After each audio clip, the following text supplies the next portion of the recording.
गणाधीश जो ईश सर्वा गुणांचा, मुळारंभ आरंभ तो निर्गुणाचा.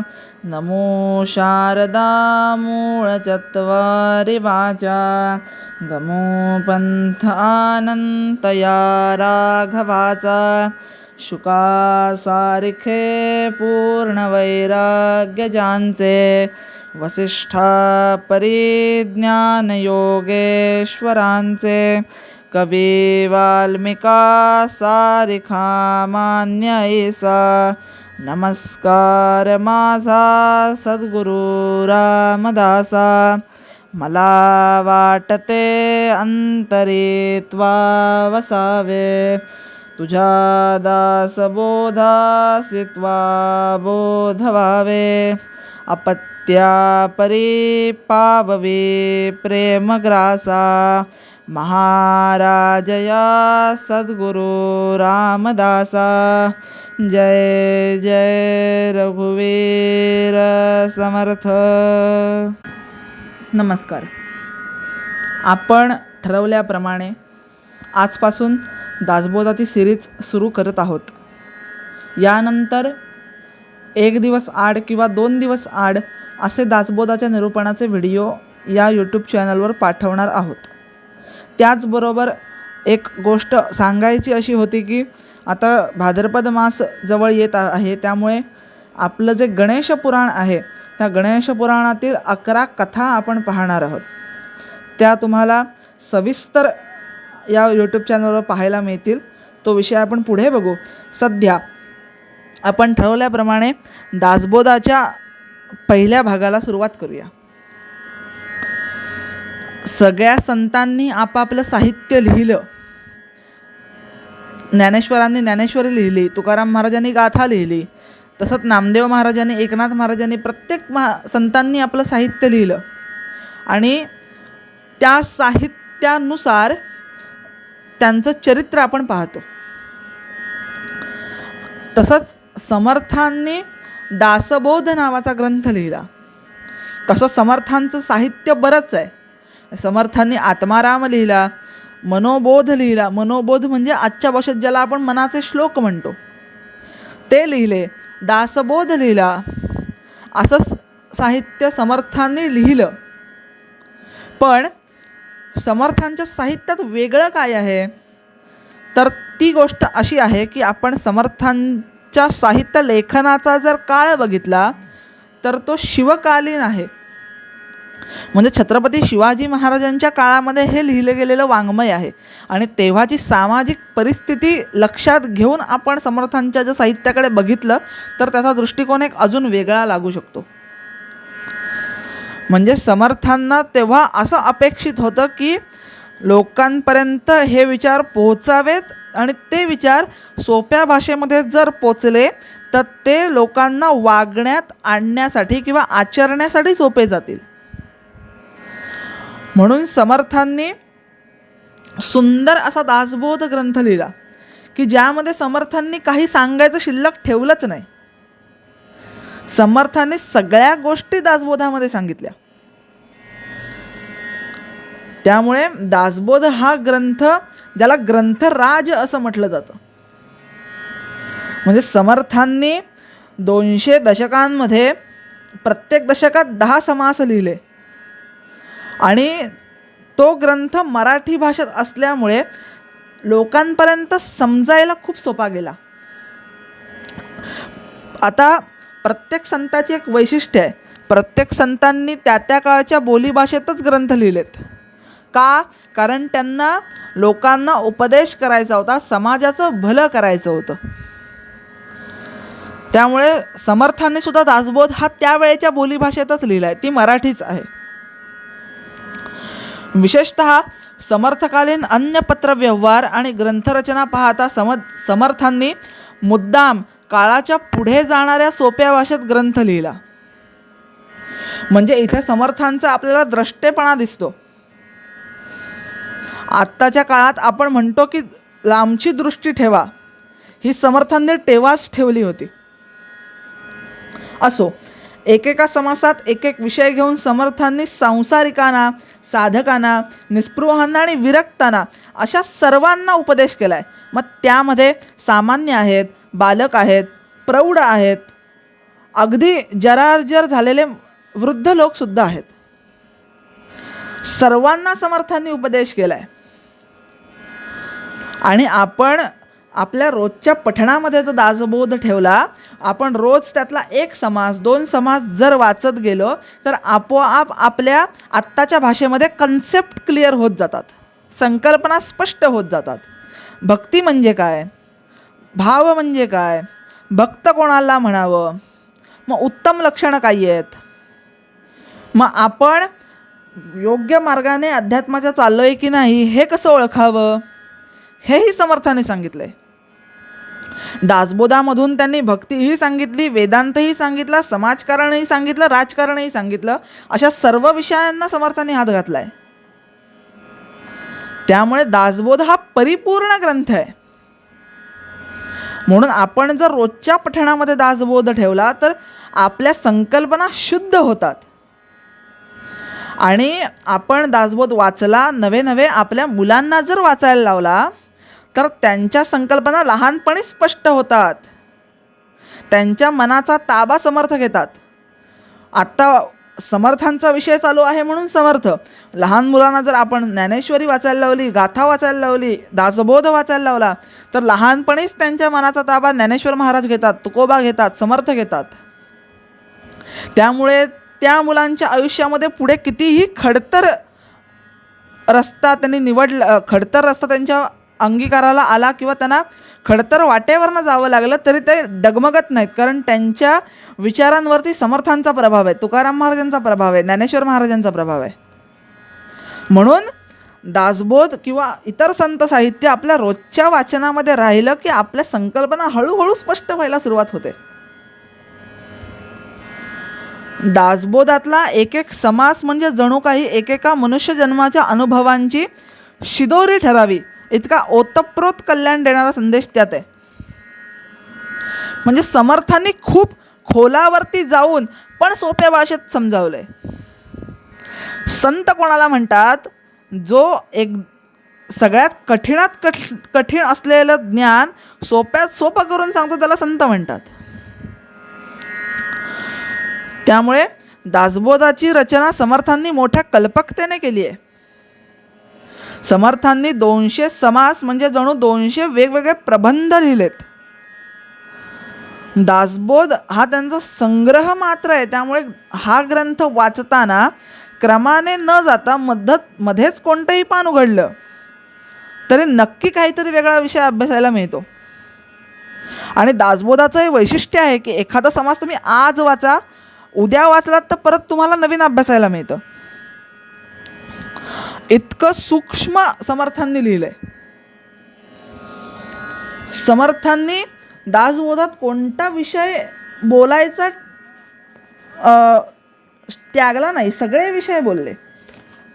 म्हणजे अगदी आत्मज्ञान कसं करून घ्यावं हे सुद्धा समर्थांनी सांगितलंय. समर्थांनी दासबोध आपल्याला आपली आध्यात्मिक प्रगती उत्तम व्हावी यासाठीही सांगितलं आहे, राजकारण कसं करावं यासाठी सुद्धा सांगितलं आहे, आणि आयुष्यामध्ये वागताना कसं वागावं ह्याच्यासाठी सुद्धा सांगितलं आहे. समर्थांनी त्याच्यामध्ये अध्यात्म मांडलं, नवविधा भक्ती मांडली, मंत्रांची लक्षणं काय असतात हे सुद्धा समर्थांनी सांगितलं. त्याच्यानंतर शुद्ध ज्ञान काय असतं, मुमुक्षूंचं लक्षण काय आहे, साधकाचं लक्षण काय आहे, गुरु म्हणजे काय, अशा अनेक संकल्पना समर्थांनी दासबोधामधनं स्पष्ट केल्या. श्री समर्थांचा दासबोध वाचल्यानंतर समाधान मिळतं, कारण समर्थांनी खूप अभ्यासपूर्ण सखोल असं निरूपण त्यात केलेलं आहे. समर्थांनी दासबोध लिहिण्यासाठी अनेक ग्रंथांचा अभ्यास केला आहे, त्याच्यानंतर समर्थांनी ग्रंथ लिहिला आहे. त्यामुळे त्यातल्या एकाच बैठकीत संपूर्ण ग्रंथ वाचलाच पाहिजे असं बंधन काही उरत नाही. कारण त्यातलं मगाशी म्हटल्याप्रमाणे कोणतंही पान उघडलं तरी आपल्याला नवीन अभ्यास मिळतो. त्यामुळे हळूहळू हळूहळू दासबोध समजत जर आपण अभ्यासला तर आपला नक्की उद्दिष्ट सफल होऊ शकतं. आता अनायासे आपल्याला मनुष्य जन्म लाभलेला आहे. त्या मनुष्य जन्माला कर्म कारणीभूत आहे. म्हणजे आपला जन्म हा कर्मामुळे झाला आहे, म्हणून माणसाला कर्मजे असं म्हणतात. म्हटल्यावर आपल्याला कर्म करणं बंधनकारक आहे. किंबहुना कर्म हे आपल्या आजच्या भाषेत जर म्हणायचं झालं तर बाय डिफॉल्ट आपल्यासोबत आहे. त्यामुळे कर्म हे आपल्या पाठीशी लागलेलं आहे. या कर्माला कुठेतरी सर्वांगीण अशा प्रकारचं रूप देता येईल का असा समर्थाने विचार केला आणि या कर्माला सर्वांगीण असं रूप समर्थांनी दिलं. आपल्या कर्माला सर्वांगीण रूप देण्याचा विचार हा दासबोधाचा मूळ विचार आहे. समर्थ म्हणतात आधी ते करावे कर्म. म्हणजे आधी करावे कर्म म्हणजे कधी? जेव्हा आपण जन्माला येतो, प्रत्येक मनुष्य जन्माला येतो आणि एकदा कधीतरी लयाला जातो. म्हणजे आपण जेव्हा जन्माला येतो तेव्हा त्याच्यानंतर बाकीच्या उपाधी आपल्या मागे लागण्याच्या आधी जे करायचं आहे ते कर्म करायचं आहे असं समर्थांना म्हणायचं आहे. या ग्रंथाबद्दल माहिती घेताना सगळ्या गोष्टींचा विचार करावा लागतो. त्यामुळे समर्थांनी दासबोध हा ग्रंथ खूप परिपूर्णपणे लिहिला आहे. आपण दासबोध वाचतो. दासबोध ग्रंथ आपल्या प्रत्येकाकडे आहे. आपण दासबोध वाचतो, त्यातला समास वाचतो, काही जण पारायण करतात. म्हणजे आपण त्या ग्रंथाशी एकरूप होतो. त्यातल्या ओव्यांचा विचार करतो, त्यातल्या ओव्या समजून घ्यायचा प्रयत्न करतो, त्याच्यावरती थोडंफार बोलायचा प्रयत्न करतो. पण आपण कधी विचार केला आहे का की ज्या ग्रंथाचा आपण एवढा अभ्यास करतो त्या ग्रंथाचा जो पहिलाच शब्द समर्थांनी ठेवला आहे, म्हणजे समर्थांनी त्याचं नाव जे ठेवलं आहे त्या नावाचा आपण कधी विचार करतो का हो? आपण जो ग्रंथ अभ्यासतोय त्या ग्रंथाचं नाव काय आहे? दासबोध. म्हणजेच या नावाचा अभ्यास करणं खूप महत्त्वाचं आहे. या शब्दाच्या आपण खोलपर्यंत गेलो का कधी? तर नाही असं उत्तर येईल. आता काही अभ्यासक असे सुद्धा असतील की ज्यांनी त्या शब्दाचा खोलपर्यंत अभ्यास केला असेल, त्यांचा आदरच आहे. पण ज्यांनी केला नसेल त्यांच्यासाठी आपण करूया. आता आपण दास या शब्दावर येऊया. दास कोण? तर मारुतीराय रामाचे दास, समर्थ रामाचे दास. आपण कोणाचे दास आहोत? आपण पण कोणाचे तरी दास आहोतच ना. तर आपण आपल्या हृदयात असलेल्या त्या परमात्म्याचे दास आहोत. आपलं मन जास्त सत्वगुणात राहावं असं समर्थ सांगतात. आपण आयुष्यभर दास्यत्वात राहिलं पाहिजे. आपण दास आहोत असं समजून आयुष्य जगलं पाहिजे. मग आपण आपल्या त्या अंतरात्म्याचे दास आहोत आणि त्या मनातून येणाऱ्या प्रत्येक विचारांचे आपण दास आहोत. आपण विचारांचे दास आहोत. म्हणजे उदाहरण द्यायचं झालं तर आपण विचारांना इतकं घट्ट बांधून ठेवलेलं आहे की आपल्याला मन चालवतं. आपण मनाला चालवत नाही, मन आपल्याला चालवतं. एक दृष्टांतच द्यायचा झाला तर गोंदवलेकर महाराज असं सांगतात. त्यांचा दृष्टांत आहे की एक गाव होतं. त्या गावामध्ये एक वृद्ध असा माणूस राहत होता आणि त्या गावातल्या मंदिरात भजन होतं. तर तिथली मुलं आली सांगायला की काका भजन आहे चला. ते काका त्या मुलांना म्हणाले आता नाही झेपत, पाय दुखतात, भजनाला येऊन बसणं शक्य नाही आहे. तरी पण म्हणाले आम्ही तुम्हाला न्यायला येतो. आले न्यायला, मंदिरात जाऊन बसले. आता त्यांना पान खायची सवय होती. त्यांनी पानाचा डबा बाहेर काढला, त्यातला सगळे पदार्थ बघितले, चुना नव्हता त्याच्यात फक्त. त्या एका मुलाला विचारलं नाही काय रे पिंट्या, चुना कुठे मिळेल? त्याने सांगितलं इथून 5 किलोमीटरवर गावाची वेस आहे, त्या गावाच्या वेशीपल्याड नको ती दुकानं चालू असतात, त्यामुळे पानाची पण चालू असतात, तिथे चुना मिळेल. आता हा घरातून देवळात चालण्यासाठी पाय दुखणारा माणूस त्या चुन्याच्या डबीसाठी गावाच्या वेशीपर्यंत जायला तयार आहे. म्हणजे आपण आपल्या किती मनाशी, म्हणजे आपल्याला मन कसं चालवतंय लक्षात घ्या. गोंदवलेकर महाराज याच्यावर सांगतात की सगळी माणसं काय म्हणतात, मी विडी ओढतो. महाराज म्हणाले खरं सांग रे, तू विडी ओढतोस की विडी तुला ओढते? कारण तुला जेव्हा मनामध्ये इच्छा होते की आत्ता मला विडी ओढावीशी वाटते, तेव्हा तू तुझ्या घरापर्यंत पानपट्टीपर्यंत जातोस, तुझ्या घरापासून पानपट्टीपर्यंत, तिथे जाऊन विडी घेतोस. ती असते कुठे? त्या दुकानातल्या कपाटातल्या एका कोपऱ्यात. ती 2 रुपयाची विडी तुला तुझ्या घरापासून पानपट्टीपर्यंत खेचून आणते. मला सांग रे, तू विडीला ओढतोस की विडी तुला ओढते? विड्या फुकून फुकून फुकून मरणारे भरपूर झाले, पण विडी अजून शिल्लक आहे. कोणी कोणास ओढले? म्हणजे आपण आपल्या आपल्याला आपलं मन चालवतंय आणि या मनामध्ये विचार येतो, त्यामुळे आपण विचारांचे दास आहोत. म्हणून ते विचार सत्वगुणामध्ये असले पाहिजेत. ते विचार सत्वगुणामध्ये असतील मग त्यांचे आपण दास झालो तर आपलं भलं आहे. कारण विचार हा आत्म्यातून प्रकट होतो. तो आत्मा कोण आहे? तो आत्मा म्हणजेच परमात्मा आहे, तोच राम आहे, तोच कृष्ण आहे आणि तोच दासबोध आहे.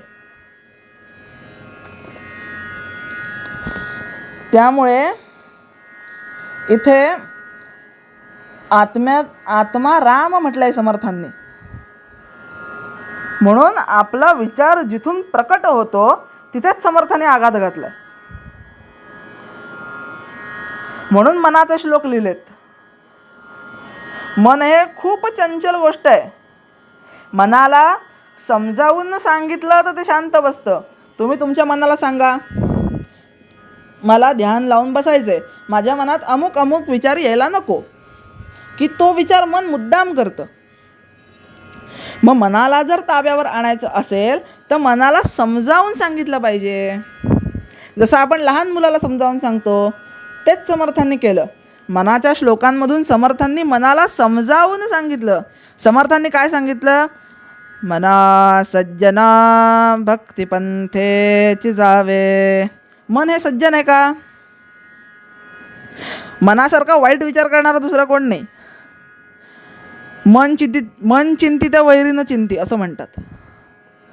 तरी सुद्धा समर्थांनी मनाला सज्जन म्हटलं. मना सज्जना भक्तिपंथेची जावे, तरी श्री हरी पाविजे तो स्वभावे. इतक्या मृदू भाषेमध्ये समर्थांनी मनाला उपदेश केलाय. हाच उपदेश आपण रोज वाचला, मनाचे श्लोक आपण रोज आपल्या पठणामध्ये ठेवले तर मन आपल्या ताब्यात हळूहळू येणार आहे. म्हणून समर्थ सांगतात की आपण आपल्या आत्मारामाचे दास आहोत. आपण आयुष्यभर दास्यत्वात राहावं असं मी मगाशी म्हटलं की आयुष्यभर दास्यत्व पत्करावं. मग आता दास या शब्दाचा अर्थ काय? दास कोण? दास म्हटलं की आपल्या डोळ्यासमोर काही चित्र येतात. वेडं वाकडं, अशक्त, ज्याला काही कळत नाही, जो आपल्या राजाच्या किंवा आपल्या मालकाच्या हाताखाली काम करतो किंवा एखाद्याने सांगितलेलं ऐकतो, त्याला दुसऱ्या कोणाचं ऐकायला सक्ती नाही, असा जो आहे तो दास, असं चित्र आपल्या डोळ्यासमोर उभं राहतं. पण समर्थांनी दास या शब्दाची संकल्पनाच वेगळी केली आहे. दास कोण? ते म्हणतात, दास म्हणजे ईश्वराने एखादं विशिष्ट कार्य ज्याच्यासाठी नेमलंय तो दास. आता दास या शब्दाचा विचार करा. ईश्वराने एखादं विशिष्ट कार्य करण्यासाठी ज्याला नेमून दिलंय तो दास. आता दासाची पातळी कुठे गेली? अशा दासाने दासांना उपदेश केलाय तो दासबोध आहे. म्हणून आपल्याला जर दास व्हायचं असेल तर आपल्याला कायम सत्व विचार करायला पाहिजेत, चांगले विचार करायला पाहिजेत. आणि दास होण्यासाठी आपण जे कर्म करतो ते कर्म कोणत्याही फळाची अपेक्षा न करता केलं पाहिजे. जेव्हा आपण कोणत्याही फळाची अपेक्षा न करता एखादं कर्म करतो, जे भगवंताला अर्पण करतो, त्याचं फळ आपण घेत नाही, तेव्हा आपण भगवंताचे दास होतो. आणि असा दास भगवंताला प्रिय आहे. म्हणून भगवंत म्हणतात, तस्य दासस्य दासोहम भवेत जन्मने जन्मने. अशा दासांचं दास व्हायला मला आवडतं. म्हणून हा मूळ विचार समर्थाने दासबोधातून मांडला. अनायासाने, मगाशी म्हटलं तसं, अनायासाने आपला जन्म मनुष्य जन्मात झालाय, तोही या भारतात मध्ये झालाय, तोही भारतातल्या एका महाराष्ट्र नावाच्या प्रदेशात झालाय, ज्याला संतांची भूमी असं म्हटलं जातं, जिथे मराठी भाषेचं ज्ञान काही विशेष कष्ट न घेता आपल्याला प्राप्त झालंय. मग आपण मागे का राहिलोय? हा ग्रंथ प्रत्येकाने आपल्या उभ्या हयातीत निदान एकदा तरी संपूर्ण वाचनात आणला पाहिजे. हा ग्रंथ एकदा वाचलेला मनुष्य मिळतच नाही, कारण तो एकदा वाचला की पुन्हा पुन्हा वाचत राहावा असा मोह होतो. समर्थांच्याच भाषेत सांगायचं झालं तर, भक्ताचे निस्वाभिमाने कृपा केली दाशरथीने, समर्थ कृपेची वचने तो हा दासबोध. 20 दशक 200 समास, श्रवणद्वारे घेता शोध, मन करत्यास विशद परमार्थ होतो श्रीराम. समर्थांनी 20 दशक लिहिले, म्हणून पुढची ओवी काय आहे? 20 दशक 200 समास, साधके पहावे सावकाश, विवर्ता विशेष कळो लागे श्रीराम. 20 दशक 200 समास, साधके पहावे सावकाश म्हटलंय समर्थांनी. अजिबात घाई करू नका.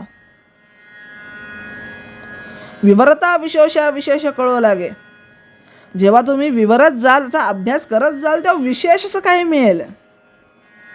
पुढे समर्थ सांगतात, ग्रंथाचे करावे स्तवन, स्तवनाचे काये प्रयोजन, येथे प्रत्ययास कारण प्रत्ययो पहावा श्रीराम.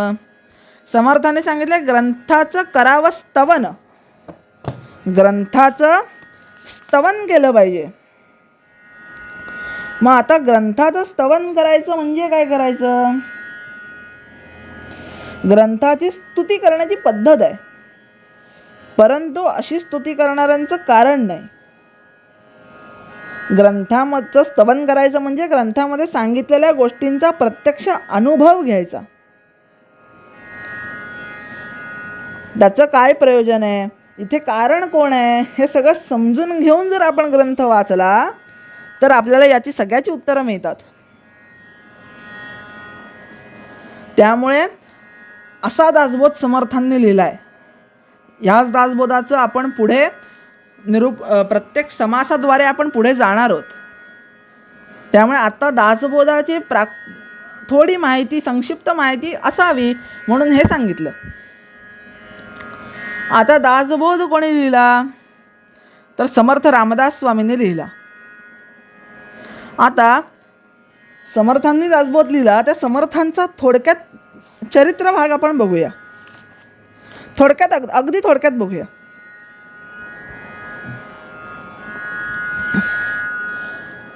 श्री समर्थांचा जन्म जांब गावात झाला. रामनवमीच्या दिवशी नव्हे रामजन्माच्या वेळेवरच झाला. लहानपणापासून विरागी वृत्ती, वैराग्य, उदासीनता अंगात मुरलेली होती. प्रापंचिक विषयाबद्दल विलक्षण अनुग्रह होता. जन्मकाळाच्या वेळी दुपारी 12 वाजता श्री समर्थ जेव्हा प्रकट झाले तेव्हा त्यांच्या अंगावरती एक विलक्षण तेज होतं. समर्थांना प्रपंच विषयाबद्दल खूप तिटकारा होता. सीतापतीन वाचून अंती कोणीही नाही, वाया प्रपंची वृथा शिणावे, सेखी जीवे सांडोनी सर्व जावे, अशी त्यांची निरंतर धारणा होती. रामनामाचा छंद त्यांना इतर छंदच नव्हता, फक्त रामनाम.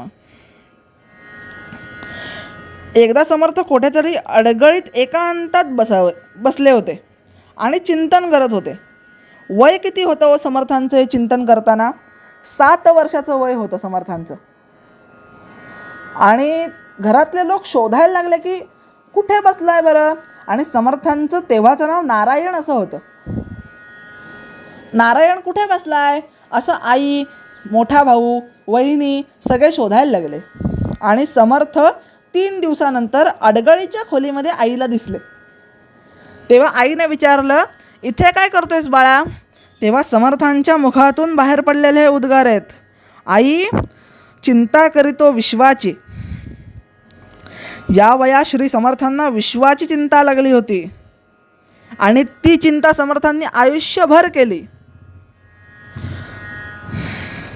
दुसऱ्या कोणाही महापुरुषाने इतक्या लहान वयात अशी सर्वव्यापी चिंता केल्याचा इतिहास दाखला सापडत नाही, असं श्री बेलसर यांनी सांगितले दासबोधाच्या सटीप दासबोधाच्या प्रतीमध्ये. त्यामुळे श्री समर्थांचं चरित्र विलक्षण आणि उत्कट आहे. त्यांनी मनाशी ठरवलं होतं की चिंता कार्यवाहीत आणायची आणि आपण स्वतःचा परिग्रह उपयोगाचा नाही. म्हणून त्यांनी आपल्या दादाकडे अनुग्रह मागितला की मला अनुग्रह दे. दादाने सांगितलं थोडा मोठा हो मग देतो. पण समर्थांना ते मान्य नव्हतं. समर्थ घरातून बाहेर पडले, मारुतीच्या मंदिरामध्ये गेले, अनुष्ठान केलं आणि मारुतीरायांनी स्वतः येऊन रामरायांना मारुतीराय घेऊन आले आणि समर्थांना अनुग्रह झाला.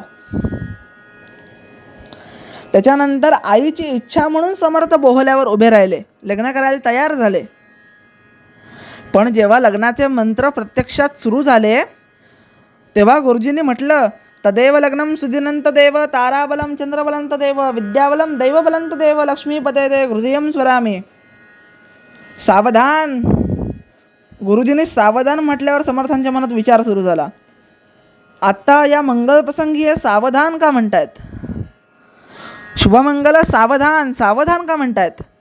हा विचार समर्थांनी केला आणि त्यांच्या लक्षात आलं की सावध होणं गरजेचं आहे. म्हणून समर्थ बोहल्यावरून पळून गेले. समर्थांचं लग्न हे संध्याकाळच्या वेळेस झालंय, गोरज मुहूर्तावर. त्यामुळे सगळ्या मशाली घेऊन लोक मागे लागले. आता इथे असा प्रश्न उपस्थित राहतो की समर्थांची जी पत्नी होणार होती, मुळात लग्न झालं नाही त्यामुळे ती समर्थांची पत्नी नाही. ती जी होती तिचं काय झालं? तेव्हा समर्थांचं चरित्र लिहिलंय तंजावरच्या मठाधिपतीने. त्याच्यामध्ये त्यांनी स्पष्ट उल्लेख केलाय, श्रेष्ठे कन्या द्विजवरास दिधली, की श्रेष्ठांनी म्हणजे समर्थांच्या मोठ्या भावाने ती मुलगी तिथल्या एका मुलाशी तिचं लग्न लावून दिलं. आणि तिथून समर्थ निघाले. ते पळत पळत नाशिकाला आले. तिथे एका मंदिरात बसले. पण समर्थांच्या मनामध्ये चलबिचल चालू होती. तप करायचं असेल तर शांत जागा हवी. म्हणून समर्थ तिथून पुढे पुढे चालत गेले. त्यांना टाकळी नावाचं गाव लागलं. त्या टाकळी गावात समर्थ 12 वर्ष राहिले. गायत्रीचं पुरस्चरण केलं. सकाळी उठावं, नदीमध्ये स्नान करावं, संध्या करावी, गायत्रीचं पुरस्चरण करावं, दुपारी 12 वाजता भिक्षा मागायला जावी, ओम भवती भिक्षांदेही असं म्हणून प्रत्येक घरातून भिक्षा आणावी. कारण समर्थांनी सांगितलंय, ब्राह्मणाची मुख्य दीक्षा मागितली पाहिजे भिक्षा, ओम भवती या पक्षा सोडू नये, अशी भिक्षा मागावी. ती भिक्षा नदीच्या पाण्यामध्ये बुडवावी, त्यातला तेलकटपणा चमचमीतपणा काढून टाकावा आणि तो नैवेद्य रघुनाथाला दाखवावा आणि मग प्रसाद म्हणून खावा, असा समर्थांचा नियम. दुपारच्या वेळेत थोडा अभ्यास करावा. शेती, औद्योगिक, औषधीय अशा सगळ्या गोष्टींचा अभ्यास करावा. संध्याकाळच्या वेळेला थोडी उपासना करावी आणि रात्री झोपावं, असा समर्थांचा दिनक्रम. समर्थांनी अवघी 12 वर्ष घरदार सोडून रामाची भरपूर कृपा संपादन केली. अनुष्ठानाखेरीज सामर्थ्य नाही, असं समर्थ सांगतात. रामा तुझ कारणे जीवलगांचा संग सोडला, अशी आर्त करुणा भाकून आता तुझ्याशिवाय कोणी नाही, या जाणीवेत 12 वर्ष समर्थांनी काढली. त्रेतायुगातील कृतयुगातील ऋषीमुनींना लाजवील असे अनुष्ठान समर्थांनी केलं आणि प्रत्यक्ष रामप्रभूंनी दर्शन दिलं. श्री समर्थ कृतकृत्य झाले होते. या अभ्यासाच्या एकांती स्थितीत सृष्टी आदी करून हे दृश्य मिथ्यत्वाचे अनुभवास येत असले तरी त्या अज्ञानी जीवांच्या वेदना संपत नाहीत. त्यामुळे समर्थांनी टाकळीचा मठ वाढवला. तिथे त्यांनी अनेक शिष्य तयार केले आणि 12 वर्ष तप झाल्यानंतर समर्थांनी पूर्ण भारत फिरून काढला. समर्थांना कळलं की भारतातले लोक सज्जन आहेत, भाविक आहेत, भोळे आहेत, अतिथी देवो भव म्हणणारे आहेत. पण हे असे जुलुमाखाली का वागतायत? म्हणून समर्थांनी यानंतर आपलं एक तत्व ठेवलं, खटासी खट उद्धटासी उद्धट, खटनटासी खटनट, जशास तसे, असे समर्थ आयुष्यभर वागलेत. समर्थांनी आयुष्यभर असेच वागलेत आणि श्री समर्थांनी आपल्या प्रकरण ग्रंथात याचा उल्लेख सुद्धा केलाय. नंतर समर्थांनी छत्रपती शिवाजी महाराजांना खूप मार्गदर्शन केलं. शिवाजी महाराजांनी त्यांच्यासाठी काही पालुपद वापरलेली सुद्धा बखरीमध्ये नोंद आहे. सद्गुरुवर्य हे पालुपद महाराजांनी वापरले राम समर्थांसाठी. आणि असं फिरत फिरत 1111 मारुती मंदिर बांधून झाली. समर्थांचा मारुती बद्रीनाथला सुद्धा आहे आणि श्रीलंकेत सुद्धा समर्थांचा मारुती आहे. असं करत करत समर्थ चाफळला आले. चाफळला आल्यानंतर समर्थांना असं वाटलं की एवढे मारुती बांधून झालेत, पण याचं कुठेतरी मूळ स्थान असावं. जसं आपण म्हणतो ना मेन ऑफिस, तसं कुठेतरी असावं. म्हणून चाफळला समर्थांनी रामरायाची प्रतिष्ठापना करायची ठरवली. यासाठी जागा ही समर्थांनी गावकऱ्यांना विचारली की कोणती जागा आम्हाला मिळेल. त्यावेळेची कठीण परिस्थिती अशी की गावकऱ्यांनी स्मशानाची जागा दिली. समर्थ तिथे गेले. समर्थांनी स्वतः झाडायला सुरुवात केली. कल्याणाने त्यावेळेला विचारले की समर्था, लोकांनी पण आपल्याला स्मशानाची जागा द्यावी, एवढं रामरायाचं मंदिर उभं होतंय त्यासाठी स्मशानाची जागा द्यावी. तेव्हा समर्थाने सांगितले, इथे येण्यासाठी लोक मरतात. विचारांचं सामर्थ्य काय असतं. आणि तिथे रामरायाचं मंदिर उभं राहिलं, आता मूर्ती कुठून आणायच्या. तेव्हा रामरायांनी समर्थांना दृष्टांत दिला, मी इथल्याच एका विहिरीमध्ये आहे, मला बाहेर काढ. तिथे रामरायाची मूर्ती तर मिळालीच, पण देवीची सुद्धा मूर्ती मिळाली, ती आज गडावर आहे. आणि पुढची भरपूर वर्ष समर्थ चाफळलाच राहिले, जास्त कुठे गेल्याचा उल्लेख नाही. कारण छत्रपती शिवाजी महाराजांनी चाफळचा परगणा समर्थांना दिला होता. आणि नंतर गुरुदक्षिणा म्हणून छत्रपती शिवाजी महाराजांनी सज्जनगड समर्थांना दिला आणि समर्थ गडावरती राहायला आले.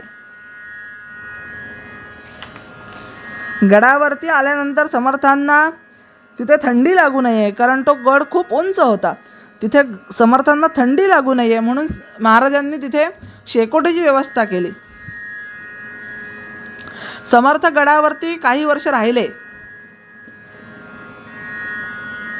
आणि गडावरती राहत असताना गडावरती राहायला आल्यानंतर समर्थ फारसे कुठे गेल्याचा उल्लेख नाही. चाफळला 1-2दा गेलेत.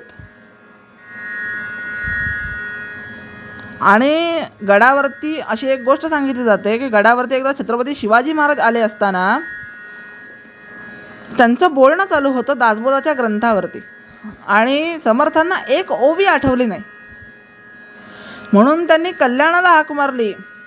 कल्याण शेणसारा करत होते, ते काम ठेवून तसंच गुरूंची हाक आहे म्हटल्यावर लगेच आले.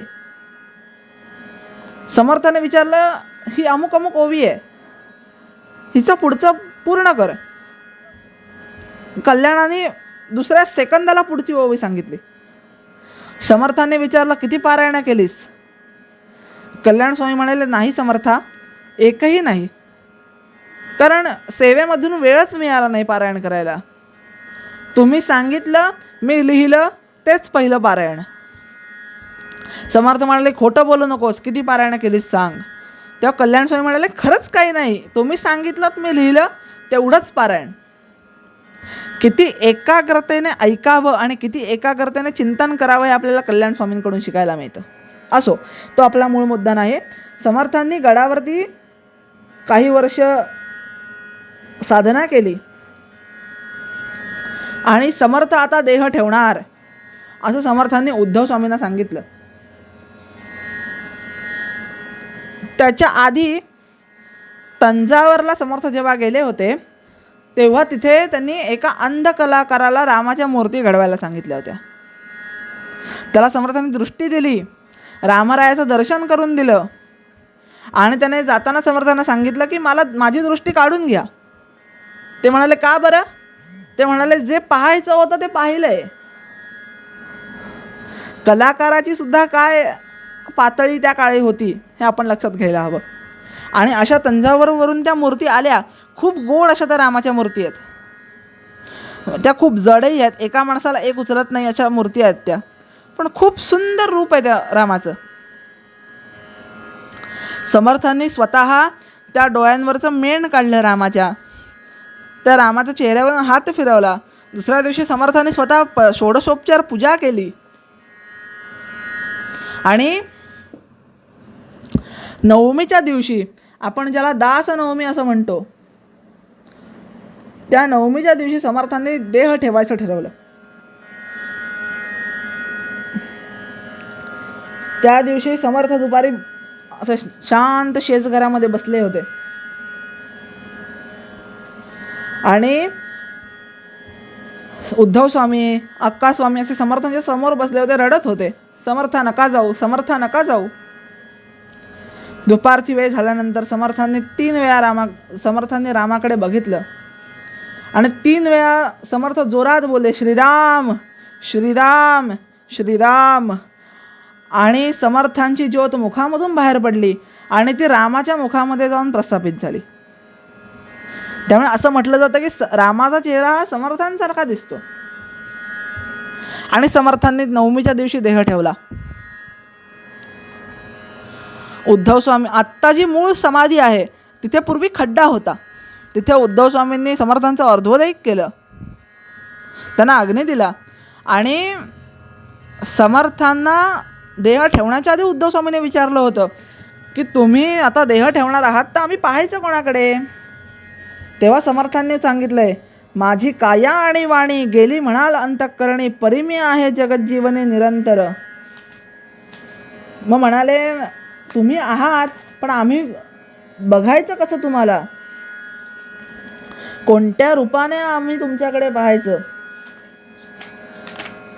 तेव्हा समर्थांनी उद्धव स्वामींना, अक्का स्वामींना एक सांगितलं. काय सांगितलं? आत्मारामदासबोध माझे स्वरूप स्वतः सिद्ध, असता न करावा खेद भक्तजने. की आत्माराम दासबोधामध्ये मी आहे, तेव्हा खेद करू नका. पुढे म्हणतात समर्थ, नका करू खटपट, पहा माझा ग्रंथ नीट, तेणे सायुज्याची वाट गवसेल की. फक्त माझा ग्रंथ नीट पहा, बास, ते तुम्हाला मी सापडेन. उद्धव स्वामींनी समर्थांना आज्ञा दिला. आणि 3 दिवसानंतर आत्ता जी समाधी आपण गडावरती पाहतो ती स्वयंभू समाधी आहे. 3 दिवसानंतर त्या अस्थींमधून समाधी प्रकट झाली. ती समाधी स्वयंभू आहे. म्हणून समर्थ गडावरती आजही वास्तव्याला आहेत. म्हणून गडावरती जो श्लोक लिहिलाय समाधीच्या इथे, तिथलं शेवटचं वाक्य आहे, येथे जागृत रामदास विलसे जो या जना उद्धरी. तिथे समर्थ जागृत रूपाने आजही आहेत. म्हणून गडावरती गेल्यावर समर्थांना प्रार्थना करावी, समर्था आम्हाला प्रपंचातलं काही नको, फक्त तुमचा ग्रंथ, तुमचा जे अधिष्ठान आहे ते आम्हाला कळून दे, आम्हाला कळण्याची कृपा होऊ दे, तुमची इच्छा असेल तर. एवढीच प्रार्थना करावी गडावर गेल्यानंतर आणि समर्थांना साष्टांग नमस्कार घालावा. अशा समर्थांचं थोडंसं आपण चरित्र पाहिलं. त्यामुळे समर्थांनी नुसती देवपूजा शिकवली नाही, देवपूजेसोबत बलोपासना शिकवली. देवाच्या मंदिरांना हात लागतोच कसा, जर त्या देवळाच्या पुजाऱ्यांची मनगळ ताठ असतील तर त्या देवाला हात लागू शकत नाही, हे समर्थांनी शिकवलं. बलोपासना समर्थांनी शिकवली. त्यामुळे समर्थांचं हे चरित्र मनामध्ये सतत आठवून, दासबोधाचं सतत चिंतन करून समर्थांचा साहित्याचा आपण अभ्यास करूया. हळूहळू एक एक समाज समर्थांचा आपण डोळ्याखालून घालू. जमलं तर अधिक सखोलात जाण्याचा प्रयत्न करू. या भागामध्ये इथेच थांबूया. सर्वांनी जिथून असाल तिथे फक्त एक श्लोक म्हणायचा, 2 श्लोक म्हणायचे. शुका सारिखे पूर्ण वैराग्य जानचे, वसिष्ठा परिज्ञान योगेश्वरांचे, कवी वाल्मिका सारिखा मान्य ईसा, नमस्कार माझा सद्गुरु रामदासा, सदा सर्वदा योग तुझा घडावा, तुझे कारणी देह माझा पडावा, उपेक्षो नको गुणवंता अनंता, रघुनायका मागणे हेची आता, समर्थाची या सेवका वक्रपा हे, असा सर्व भूमंडळी कोण आहे, जयांची दिला वर्णिती लोकतींनी, नुपेक्षी कदा रामदासाभिमानी. श्रीराम जय जय रघुवीर समर्थ. आपल्याला हा भाग कसा वाटला कमेंट करून नक्की सांगा. लाईक करा, शेअर करा, सबस्क्राईब करा. जय जय रघुवीर समर्थ. श्रीराम.